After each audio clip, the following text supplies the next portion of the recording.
JEE Mains in organic chemistry. हमारा chapter है coordination compounds और हमारा टॉपिक है क्रिस्टल फील्ड स्प्लिटिंग। अगला क्वेश्चन है question number 129। Complete removal of both the axial ligands along the z axis from an octahedral complex leads to which of the following splitting patterns।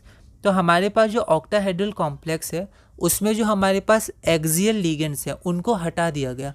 तो अब जो 5 हमारे पास D orbitals हैं उनके energy का जो स्प्लिट होगा उसका पैटर्न क्या होगा। ठीक है, तो यहाँ पर रिलेटिव ऑर्बिटल एनर्जीज दी गई हैं, 2019 का क्वेश्चन है। ठीक है, तो किसका एनर्जी ज़्यादा होगा, डी जेड स्क्वायर का, फिर उसके बाद d x square minus y square, या पहले d x square minus y square सबसे ज़्यादा होगा। तो ऐसे करके आपके पास 4 ऑप्शन है, एक बार आप इसे ट्राई करिए, उसके बाद हम आगे बढ़ते हैं। तो अगर हम देखें तो ऑक्टाहेड्रल में क्या होता है, यहाँ पर 4 लिगेंड होते हैं, है ना, और 4 लिगेंड यहाँ एक्सिस में होते हैं। अब कहा गया है कि एक्सिस वाले लिगेंड्स को रिमूव कर दिया, मतलब इन दोनों को रिमूव कर दिया, तो बचेगा स्क्वायर प्लेनर बच जाएगा।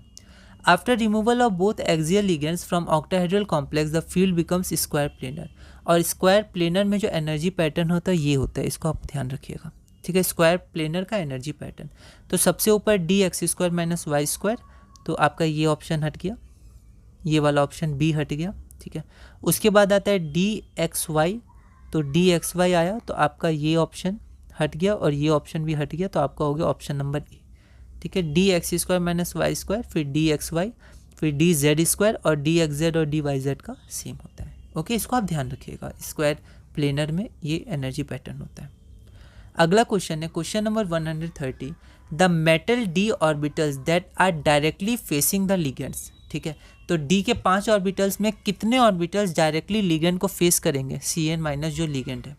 यह क्वेश्चन 2019 में आया था, एक बार आप इसे ट्राई करिए, फिर हम आगे बढ़ते हैं। तो यहाँ पर ये जो कॉम्प्लेक्स है वो ऑक्टाहेड्रल कॉम्प्लेक्स है। During splitting of d orbitals in octahedral complexes d x square और d z square orbitals point toward the direction और लिगेंड। ठीक है, तो ये एक्सिस के अलॉन्ग ही होते हैं, है ना, ये एक्सिस के अलॉन्ग होने के कारण ये फेस करते हैं लिगेंड्स को, जिसके कारण ज़्यादा रिपल्शन होता है और इनकी एनर्जी ज़्यादा रेज होती है। ठीक है, 3/5 डेल्टा नॉट से। ठीक है, तो क्योंकि ये इनका ओरिएंटेशन एक्सिस के अलॉन्ग ही होता है तो ये लिगेंड्स को डायरेक्टली फेस करते हैं। ठीक है, तो डायरेक्टली फेस करते हैं, तो आपका आंसर हो जाएगा बी। ओके, तो एनसीईआरटी में दिया हुआ है, तो आप एनसीईआरटी रीडिंग ज़रूर करिएगा। अगला क्वेश्चन है क्वेश्चन नंबर 131।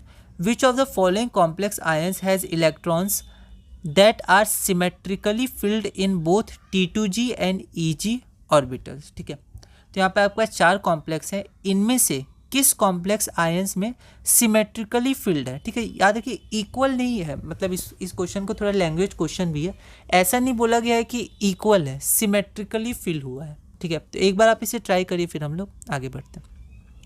तो यहाँ पर जो पहला कॉम्प्लेक्स है आप सबके निकाल के देख सकते हैं, ऐसे क्वेश्चन हमने किए हैं जब हम लोग कॉन्फ़िगरेशन निकालेंगे। कॉन्फ़िगरेशन निकालने के बाद अगर आप यहाँ देखेंगे तो यहाँ पर T2G में 3 होगा, क्योंकि 5 है और ये वीक फील्ड लिगेंड है, तो पेयरिंग नहीं होगा।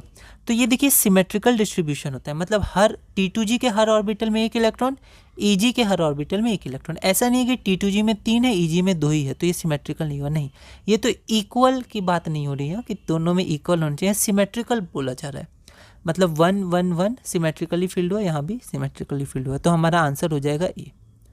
तो इस वीडियो में हमने क्वेश्चन नंबर 131 तक पूरा किया। अगली वीडियो में हम क्वेश्चन नंबर 132 करेंगे और इस टॉपिक में आगे बढ़ेंगे।